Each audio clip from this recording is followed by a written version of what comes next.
नमस्कार, मी सेजल पुरवार। महाराष्ट्राचे महानिर्णय या विशेष कार्यक्रमात तुमचं मनपूर्वक स्वागत। सुरुवातीला पाहूयात एक महत्त्वाची बातमी। पुण्यात मेट्रो प्रकल्पाच्या प्रशासकीय मुख्यालय असलेल्या मेट्रो भवनचं मुख्यमंत्री देवेंद्र फडणवीस यांच्या हस्ते उद्घाटन करण्यात आलं। मेट्रो प्रकल्पामुळे पुण्यातील सार्वजनिक वाहतूक व्यवस्थेला मोठी चालना सुद्धा मिळाली आहे। दररोज सुमारे 2.5 लाख पुणेकर मेट्रोचा वापर करतायत। भविष्यात पुणे महापालिका, पिंपरी चिंचवड महापालिका आणि पीएमआरडीए क्षेत्राचा समावेश असलेले जवळपास 200 किलोमीटर मेट्रो जाळे उभारण्याचं नियोजन असल्याची माहिती मुख्यमंत्री देवेंद्र फडणवीस यांनी दिली। उद्घाटन कार्यक्रमावेळी पुण्याच्या पालकमंत्री सुनेत्रा पवार यांच्यासह इतर मंत्री आणि लोकप्रतिनिधींची देखील उपस्थिती होती। जवळपास पुण्यामध्ये 33 किलोमीटरची मेट्रो ही सुरू झालेली आहे।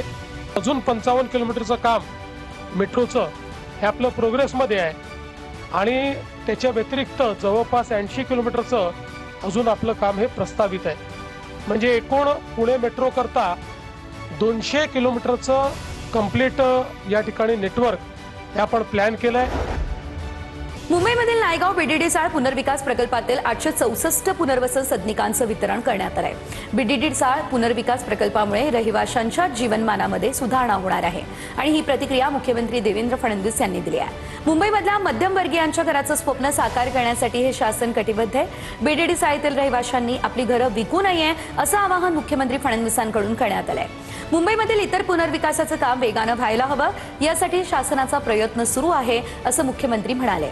यावेळी विधान परिषदेचे सभापती राम शिंदे, उपमुख्यमंत्री एकनाथ शिंदे आणि उपमुख्यमंत्री सुनेत्रा पवार हे देखील उपस्थित होते। आता पाहूयात आणखी एक बातमी। मंत्रालयात पाणी फाउंडेशनच्या जलसंधारण कामाबाबत सादरीकरण करण्यात आलं। पाणी फाउंडेशनने महाराष्ट्राच्या जलसंधारण क्षेत्रात भरीव कामगिरी केली।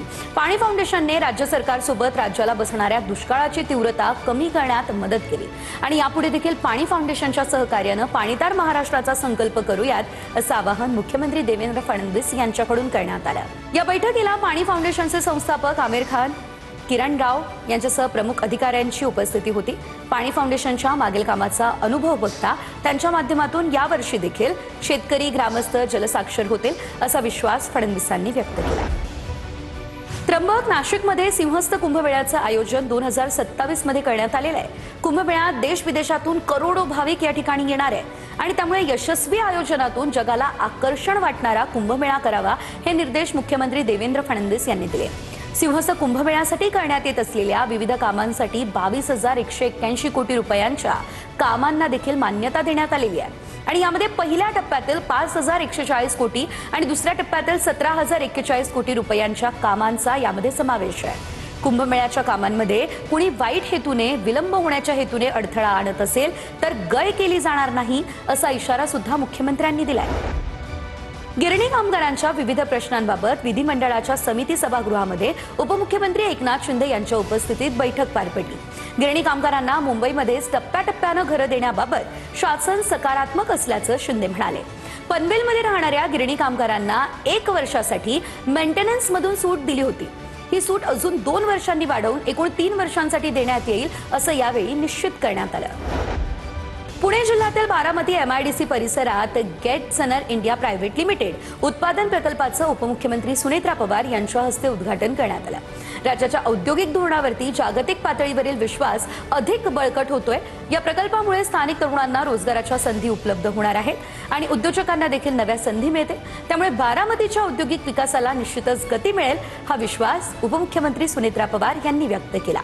यावेळी ऑस्ट्रियाचे राजदूत रॉबर्ट झेक, एमआयडीसीचे प्रादेशिक अधिकारी हनुमंत पाटील यांच्यासह इतर लोकप्रतिनिधी आणि अधिकारी देखील उपस्थित राहिले।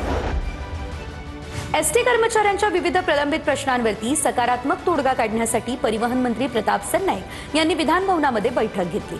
या बैठकीत एसटीच्या सेवानिवृत्त कर्मचाऱ्यांना यापुढे पत्नीसह वर्षभर मोफत प्रवासाची सुविधा उपलब्ध करून देण्यात येणार आहे। ही माहिती मंत्री प्रताप सरनाईकांनी दिली आहे। एकाच ठिकाणी 3 वर्षांपेक्षा अधिक काळ सेवा बजावणाऱ्या पर्यवेक्षक आणि अधिकाऱ्यांची इतर ठिकाणी बदली करण्याचे निर्देश सरनाईकांकडून एसटी प्रशासनाला देण्यात आले आणि या संदर्भात कर्मचारी संघटनांच्या भावना तीव्र आहेत आणि या प्रक्रियेची अंमलबजावणी तातडीने करण्याच्या सूचना देखील देण्यात आल्या आहेत। महाराष्ट्राचे महानिर्णय या विशेष कार्यक्रमात आता वेळ झाली आहे इथेच थांबण्याची। नमस्कार।